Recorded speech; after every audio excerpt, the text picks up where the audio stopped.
श्रोत्यांनो, जर आपणाजवळ नवा करार आहे तर माझ्यासोबत उघडा मार्क शुभवर्तमान 8 अध्याय 34 ते 38 वचने आता आम्ही पाहणार आहोत आणि त्यानंतर 9 अध्यायाला आम्ही सुरुवात करणार आहोत. 34 ते 38 वचने. मग त्याने आपल्या शिष्यांबरोबर लोकांनाही बोलावून म्हटले, जर कोणी माझा अनुयायी होऊ पाहतो तर त्याने आत्मत्याग करावा, आपला वधस्तंभ उचलून घ्यावा व मला अनुसरत राहावे. कारण जो कोणी आपला जीव वाचवू पाहतो तो त्याला मुकेल, आणि जो कोणी माझ्याकरिता व सुवार्तेकरिता आपल्या जीवाला मुकेल तो त्याला वाचवेल. कारण मनुष्याने सर्व जग मिळविले आणि आपल्या जीवाचा नाश करून घेतला तर त्याला काय लाभ? किंवा मनुष्य आपल्या जीवाबद्दल काय मोबदला देऊ शकेल? ह्या व्यभिचारी व पापी पिढीमध्ये ज्या कोणाला माझी व माझ्या वचनांची लाज वाटेल, त्याची लाज मनुष्याचा पुत्र पवित्र देवदूतांसहित आपल्या पित्याच्या गौरवाने येईल तेव्हा त्यालाही वाटेल. श्रोत्यानो, ही वचने फार स्पष्ट आहेत. आज आपला आणि येशू ख्रिस्ताचा संबंध कशा प्रकारचा आहे? काय आपणाला येशू ख्रिस्ताच्याद्वारे तारण प्राप्त झालेले आहे? किंवा आपण येशू ख्रिस्ताचा नकार करीत आहात? आपण लोकांसमोर स्वतःला ख्रिस्ती म्हणवण्याकरिता लाज धरता? किंवा आपण येशू ख्रिस्तासाठी सर्व काही समर्पित केलेले आहे आणि तो आज आपला प्रभू आणि स्वामी आहे? आज आपणा स्वतःला हा प्रश्न विचारा की माझा आणि ख्रिस्ताचा संबंध कसा आहे?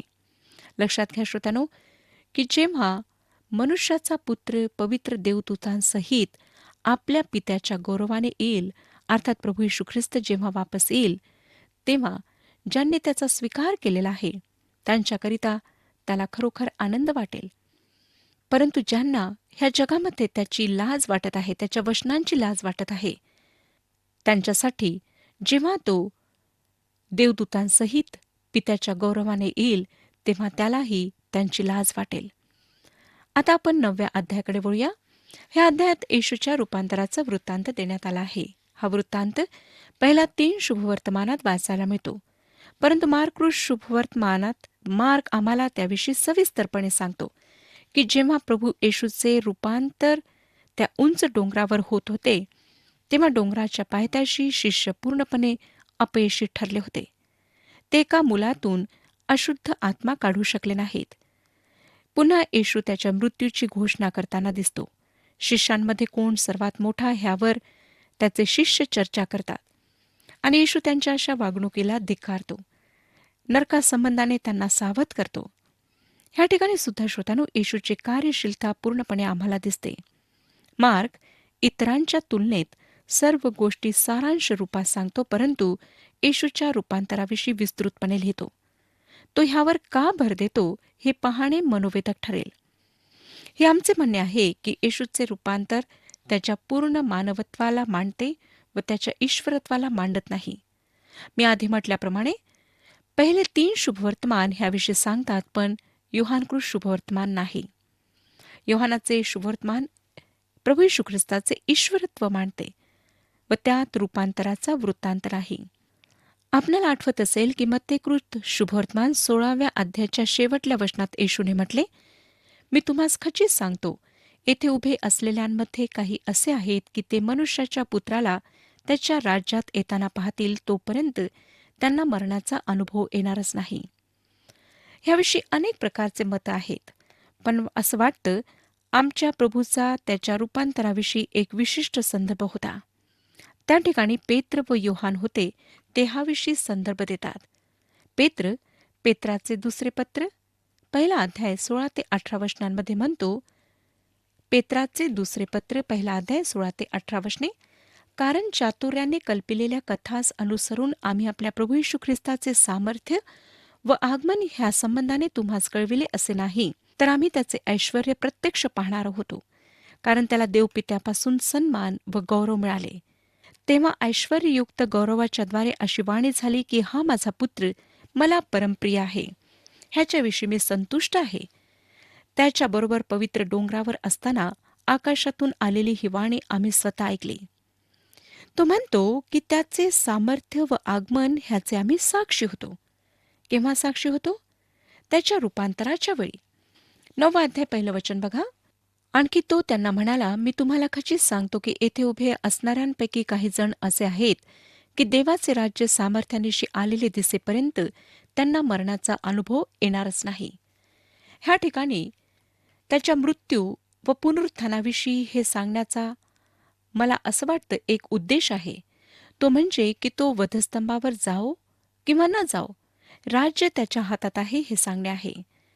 तो ह्या पृथ्वीला सोडून पुन्हा वापस तसाच स्वर्गात जाऊ शकला असता व ह्या सृष्टीचा सर्वसमर्थ सत्ताधारी बनू शकला असता. परंतु तशा प्रकारे तो तुम्हाला व मला वाचवू शकला नसता. श्रोत्यानो, मी ह्यावर अधिक जास्त सांगू इच्छित नाही, पण हे महत्वाचे आहे.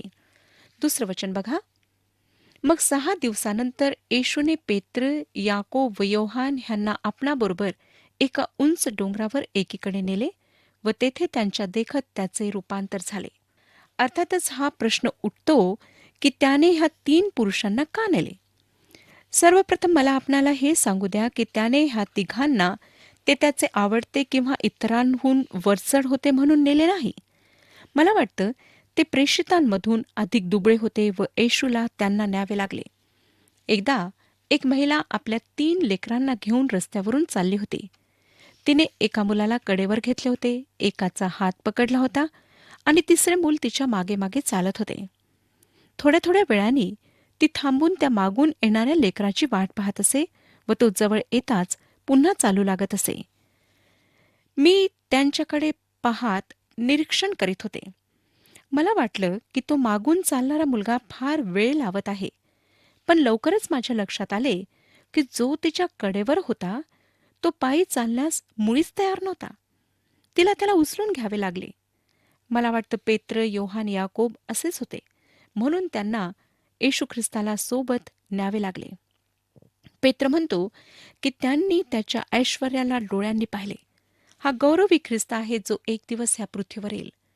श्रोत्यानो, तुम्ही व मी एक दिवस काय असणार ह्याचे सुद्धा हे चित्र आहे. आम्हाला योहानाचे पहिले पत्र 3 अध्याय आणि 2 वचनामध्ये सांगण्यात आले आहे की एक दिवस आम्ही त्याच्यासारखे होऊ. तो म्हणतो, प्रियजन हो, आता आपण देवाची मुले आहो आणि पुढे आपण काय होऊ हे अजून प्रगट झालेले नाही. तरी तो प्रगट होईल तेव्हा आपण त्याच्यासारखे होऊ हे आपल्याला माहिती आहे, कारण जसा तो आहे तसाच तो आपल्याला दिसेल. योहानाने योहानकृत शुभवर्तमान 1 अध्याय 14 वचनात म्हटले, योहानकृत शुभवर्तमान 1 अध्याय 14 वचन, आम्ही त्याचे गौरव पाहिले, ते पित्यापासून आलेल्या एकुलत्या एकाचे गौरव असावे, असे अनुग्रह व सत्य ह्यांनी परिपूर्ण होते. श्रोत्यांनो, रूपांतर ह्यासाठी जो ग्रीक शब्द आहे तो मेटामॉर्फुम किंवा मेटामॉर्फोस इंग्रजीत आहे. येशूच्या शरीरात रूपांतर झाले हा फक्त प्रकाश किंवा बाहेरून झालेला परिणाम नव्हता. मला वाटतं आदम व हवा पापात पडण्यापूर्वी अशा प्रकारच्या वस्त्रांनी झाकलेले होते. हे रूपांतर येशूची परिपूर्ण मानवता शिकवते, ईश्वरत्व नाही. 3 वचन बघा. त्याची वस्त्रे चकचकीत व इतकी पांढरी शुभ्र झाली की तितकी पांढरी शुभ्र करणे पृथ्वीवरील कोणाही परिटाला शक्य नाही. श्रोत्यानो, हा प्रकाश आतून येत होता. 4 वचन बघा. तेव्हा मोशेसह एलिया त्यांच्या दृष्टीस पडला. ते येशूबरोबर संभाषण करीत होते. एलिया संदेष्टांचा प्रतिनिधी होता. मोशे नियमशास्त्राचा प्रतिनिधी होता. आम्हाला येथे सांगण्यात आले आहे की नियमशास्त्र व संदेष्टे दोघेही ख्रिस्ताच्या मृत्यूचे साक्षीदार होते. लूक सांगतो की ते जे तो आपले निर्गमन यरुशलेमेत पूर्ण करणार होता त्याविषयी बोलत होते. ते त्याच्या मृत्यूविषयी बोलत होते. आम्हाला माहीत होते श्रोत्यानो की मोशेला ख्रिस्ताविषयी ठाऊक होते, कारण आम्हाला इब्री लोकासपत्र 11 अध्याय 26 वचनामध्ये मोशेविषयी सांगण्यात आले आहे. इब्री लोकासपत्र 11 अध्याय 26 वचन, ख्रिस्ता प्रित्यर्थ विटंबना सोसणे ही मिसर देशातील धनसंचयापेक्षा अधिक मोठी संपत्ती आहे असे त्याने गणिले, कारण त्याची दृष्टी प्रतिफळावर होती. मोशेला येशू येणार हे माहिती होते. सर्व संदेष्टे त्याच्या दुःख सहनाविषयी व त्यानंतरच्या त्याच्या गौरवाविषयी बोललेत. 5 आणि 6 वचने बघा. तेव्हा पेत्र येशूला म्हणाला, गुरुजी, आपण येथे आहोत हे चांगले आहे. तर आम्ही 3 मंडप बनवू, आपणासाठी एक, मोशेसाठी एक व एलियासाठी एक. काय बोलावे त्याला सुचले नाही, कारण ते भयभीत झाले होते. पेत्र सर्वांच्या वतीने बोलत असे आणि पेत्र बहुधा त्यावेळी बोलत असे जेव्हा त्याला काय बोलावे हे माहिती नसे. 7वं वचन, तेव्हा एक मेघ आला व त्याने त्यांच्यावर छाया केली आणि मेघातून अशी वाणी झाली की हा माझा प्रियपुत्र आहे, ह्याचे तुम्ही ऐका. आता संपूर्ण लक्ष प्रभू येशू ख्रिस्ताकडे लावण्यात आले आहे. त्याचे शब्द अंतिम होते. आम्ही मोशे व एलिया ह्यांना त्याच्यासोबत समपातळीवर ठेवित नाही. 8 आणि 9 वचने बघा. मग त्यांनी अकस्मात सभोवती पाहिले, तो येशूशिवाय त्यांना आपल्याजवळ आणखी कोणी दिसले नाही. नंतर ते डोंगरावरून उतरत असता त्याने त्यास निक्षून आज्ञा केली की तुम्ही जे पाहिले आहे ते मनुष्याचा पुत्र मृतामधून पुन्हा उठेपर्यंत कोणालाही कळू नका. त्यांना तेथे येशूशिवाय कोणी दिसले नाही. येशूचे मरण व पुनरुत्थान ह्यासोबत ही घटना आम्ही पाहायला हवी. हे रूपांतर कोणाचेच तारण करू शकत नाही. ते फक्त एक लक्ष, एक आदर्श दर्शविते. परंतु तो आदर्श, ते लक्ष फक्त ख्रिस्ताच्या वधस्तंभावरील मृत्यूद्वारे व मृत्यूतून पुन्हा जिवंत होण्याद्वारे गाठल्या जाऊ शकते. आणि आम्हाला आढळेल श्रोत्यानो की येशू त्याच्या मृत्यू व पुनरुत्थानाला नेहमीच एकत्र ठेवतो. 10वं वचन, हे बोलणे मनात ठेवून मृतामधून पुन्हा उठणे म्हणजे काय ह्याविषयी ते एकमेकास विचारू लागले. ह्यावरून आम्हाला दिसतं की ते पुनरुत्थानाविषयी पूर्णपणे अनभिज्ञ होते. येशूच्या पुनरुत्थानाच्या वेळी ते कबरेकडे धावले, पण जिवंत तारणारा येशू त्यांना दिसेल ही अपेक्षा त्यांना नव्हती. जिवंतांना पाहण्यास आपण कब्रस्थानात जात नाही श्रोत्यानो, परंतु मेलेल्यांना आदरांजली, श्रद्धांजली वाहण्याकरिता जातो. 11 ते 13 वचने बघा. मग त्यांनी त्याला विचारले, पहिल्याने एलिया आला पाहिजे असे शास्त्री म्हणतात, ते कसे? त्याने त्यांना उत्तर दिले, एलिया पहिल्याने येऊन सर्व काही यथास्थित करीतो हे खरे आहे. तर मग मनुष्याच्या पुत्राने पुष्कळ दुःखे सोसावी व तुच्छ मानिले जावे असे त्याच्याविषयी लिहिले आहे. त्याचा अर्थ काय? तथापि मी तुम्हाला सांगतो, एलिया तर आलाच आहे आणि त्याच्याविषयी लिहिल्याप्रमाणे त्यांना वाटले तसे त्यांनी त्याचे केले. आमच्या प्रभूने हे स्पष्ट केले की ठीक आहे, येशूने शेवटी आपले राज्य स्थापित केले नाही, कारण संदेष्टाने म्हटले की एलिया प्रथम यायला हवा. बप्तिस्मा करणारा योहान ह्यामध्ये एलियाचा आत्मा होता. जर त्यांनी येशूला मसीहा म्हणून स्वीकारले तर योहान त्या भविष्यवाणीची परिपूर्ती होता. परंतु त्यांनी येशूला त्याच्या प्रथम आगमन समयी मसीहा म्हणून स्वीकारले नाही. म्हणून एलिया त्याच्या आधी येणार ही भविष्यवाणी त्याच्या दुसऱ्या आगमन समयी पूर्ण होईल. आता ह्या डोंगरावरील गौरवी दृश्याला सोडून आम्ही डोंगराच्या पायथ्याशी जाऊया, जेथे आम्हाला शिष्य पूर्णपणे अयशस्वी झालेले दिसतील. 14 ते 18 वचने सांगतात, नंतर ते शिष्याजवळ आले तेव्हा त्यांच्या भोवती लोकसमुदाय आहे व त्यांच्याबरोबर शास्त्री वादविवाद करीत आहेत असे त्यांना दिसून आले. त्याला पाहताच सर्व लोक अगदी आश्चर्यचकित झाले आणि त्याच्याकडे धावत जाऊन त्यांनी त्याला प्रणाम केला. त्याने त्यांना विचारिले, ह्यांच्याशी तुमचा कसला वादविवाद चालला आहे? तेव्हा समुदायातील एकाने उत्तर दिले, गुरुजी, मी माझ्या मुलाला आपणाकडे घेऊन आलो. ह्याला मुका आत्मा लागला आहे. तो जेथे जेथे ह्याला धरितो तेथे तेथे तो त्याला खाली आपटतो. मग हा तोंडाला फेस आणून कडकडा दात खातो व निपचेत पडतो. त्याला काढावे म्हणून आपल्या शिष्यांना मी सांगितले, परंतु त्यांना तो काढता येईना. प्रभू येशू परमेश्वर पित्याच्या उपस्थितीत आधीच गेलेला आहे व तो तेथे गौरवी शरीरात आहे. त्याचे प्रेषित त्याच्यासोबत तेथे आहेत. ते आधीच गेलेले आहेत व बरेच संत लोक, मोशे, एलिया तेथे आहेत. आज स्वर्ग कसा आहे ह्याचे चित्र ह्या रूपांतराच्या दृश्यात आम्हाला दिसते. परंतु ह्या पृथ्वीकडे पहा, ह्यावरील समस्या पहा. हा जो श्रोतांनो भूतग्रस्त मुलगा आहे, तो ह्या वेडगळ पृथ्वीला दर्शवितो. जर आम्ही वर जाऊन ज्या प्रकारे परमेश्वर ह्या पृथ्वीला पाहतो तसे जर पाहिले, जसे स्वर्गदूत पाहतात, तर आपण ह्या निर्णयापर्यंत पोहोचू की ह्या पृथ्वीवरचा मानव बुद्धिभ्रष्ट झालेला आहे, बुद्धिभ्रम झालेला आहे. ज्या प्रकारे तो कृती करतो व ज्या गोष्टी पृथ्वीवर करतो त्यावरून असं वाटतं की तो भूतग्रस्त आहे. दुःखाची गोष्ट म्हणजे ह्या माणसाने आपल्या मुलांना शिष्यांकडे आणले, परंतु शिष्य काहीच करू शकले नाहीत. आणि आज खेदाची गोष्ट म्हणजे हे जे जग आवश्यकतांनी भरलेले आहे, त्यासाठी आमच्या मंडळ्या काहीच करू शकत नाहीत. त्या असहाय्य आहेत. सामाजिक कार्यात पुढे येण्याऐवजी आम्हाला अशा भूतग्रस्त लोकांची मदत करायची आहे. त्यांना तारणाऱ्या ख्रिस्ताकडे आणायचे आहे, ज्याद्वारे त्यांचा व परमेश्वराचा संबंध जुळेल व ते लोक एक चांगले जीवन जगू शकतील. शिष्य ह्या व्यक्तीची मदत करू शकले नाहीत, म्हणून प्रभू येशूने म्हटले 19व्या वचनात, ह्यावर तो म्हणाला, हे विश्वासहीन पिढी, मी कोठवर तुमच्याबरोबर असणार, कोठवर तुम्हाला वागवून घेणार, त्याला माझ्याकडे आणा. किती सुंदर विधान आहे हे, त्याला माझ्याकडे आणा. आश्रोतनो, आम्हाला इतरांना ख्रिस्ताकडे आणायचे आहे. इतरांना ख्रिस्ताकडे आणायचे सोडून आम्ही बाकी सर्व काही करण्याचा प्रयत्न करीत आहोत, परंतु आम्हाला सावधान व्हायचे आहे. 20 ते 22 वचने बघा. त्यांनी त्याला त्याच्याकडे आणले, तेव्हा त्या आत्म्याने येशूला पाहताच मुलाला पिळून टाकले आणि तो जमिनीवर पडून तोंडाला फेस आणून लोळू लागला. तेव्हा त्याने त्याच्या बापाला विचारले, ह्याला असे होऊन किती काळ लोटला? तो म्हणाला, बाळपणापासून. ह्याचा नाश करावा म्हणून त्याने ह्याला पुष्कळदा विस्तवात व पाण्यात टाकले. पण आपल्या हातून काही होणे शक्य असेल तर आम्हावर दया करा व आम्हाला सहाय्य करा. ही फार वाईट अशी घटना आहे श्रोतांनो. परंतु गदारा येथील कब्रस्तानात राहणाऱ्या त्या भूतग्रस्ता इतकी नाही, कारण तो मोठा माणूस होता व बऱ्याच समयापासून भूतग्रस्त होता. हा एक लहान मुलगा होता, परंतु जर तो ह्या स्थितीत अधिक काळ राहिला असता तर त्याची सुद्धा स्थिती त्या गदारा येथील कब्रस्तानात राहणाऱ्या भूतग्रस्ता इतकी वाईट झाली असती. त्याच्या पित्याने त्याला पूर्णपणे येशूच्या हवाले केले. जेव्हा श्रोतांनो आम्ही असे करतो, तेव्हा प्रभू येशू ख्रिस्त आमची मदत करण्याकरिता काही ना काही अवश्य करतो. 23वं वचन, येशू त्याला म्हणाला, शक्य असेल तर. असे कसे म्हणतोस? विश्वास बाळगणाऱ्याला सर्व काही शक्य आहे. ह्या ठिकाणी जो विचार आहे श्रोतांनो, तो असा आहे, येशूने त्या माणसाकडे वळून त्याला विश्वास ठेवण्यास सांगितले. त्या मुलाच्या तशा स्थितीबद्दल काय त्याचा पिता जबाबदार होता? तू काही करू शकत नशील हा प्रश्न नाही.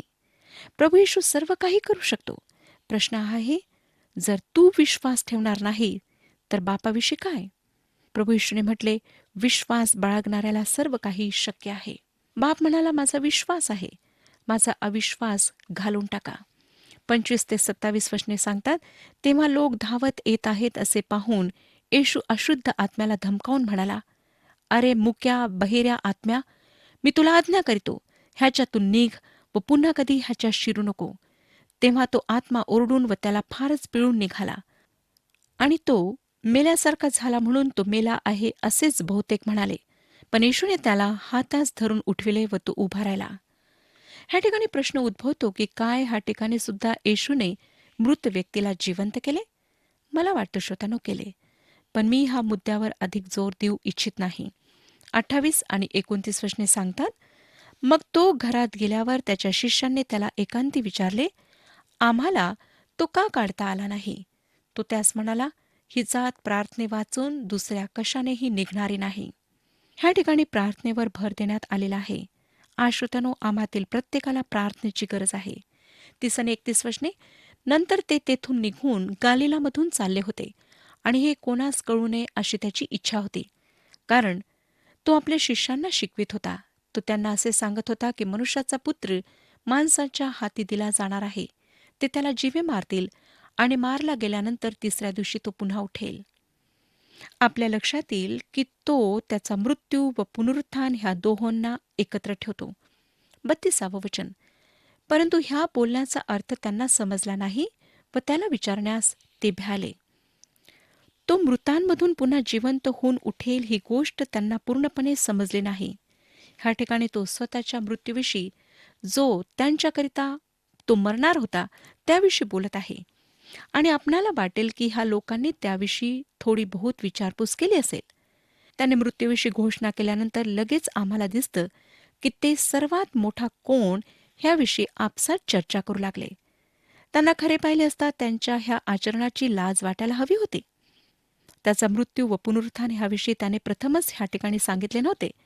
ह्याआधी सुद्धा सांगितले होते, तरी त्यांना अद्यापही ते समजले नव्हते. 33 ते 35 वचने बघा. पुढे ते कफर्नहुमात आले आणि तो घरी असता त्याने त्यांना विचारले, तुम्ही वाटेत कसली चर्चा करीत होता?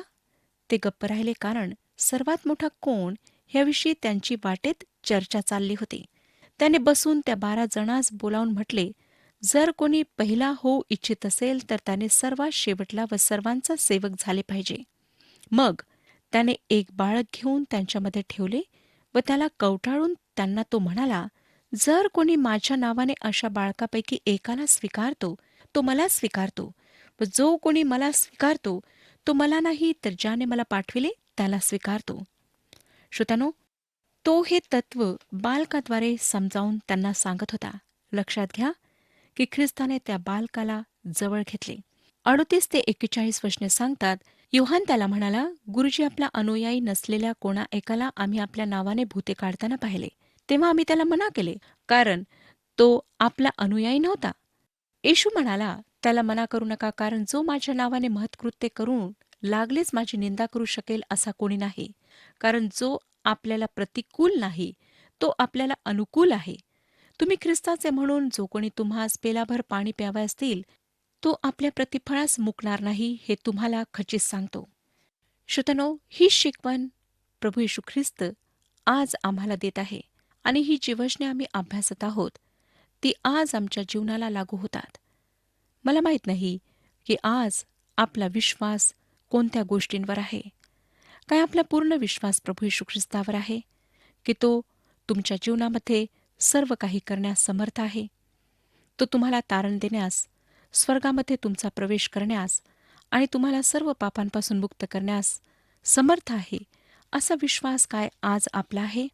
जर नाही, तर स्वतःच्या जीवनाचे परीक्षण करा आणि ह्या समयी आपले जीवन ख्रिस्ताच्या हातात समर्पित करा. कारण तोच एक मार्ग आहे, तो जीवन आहे, तो सत्य आहे. परमेश्वर ह्या विषयात आपले मार्गदर्शन करो आणि आपणाला आशीर्वाद देव.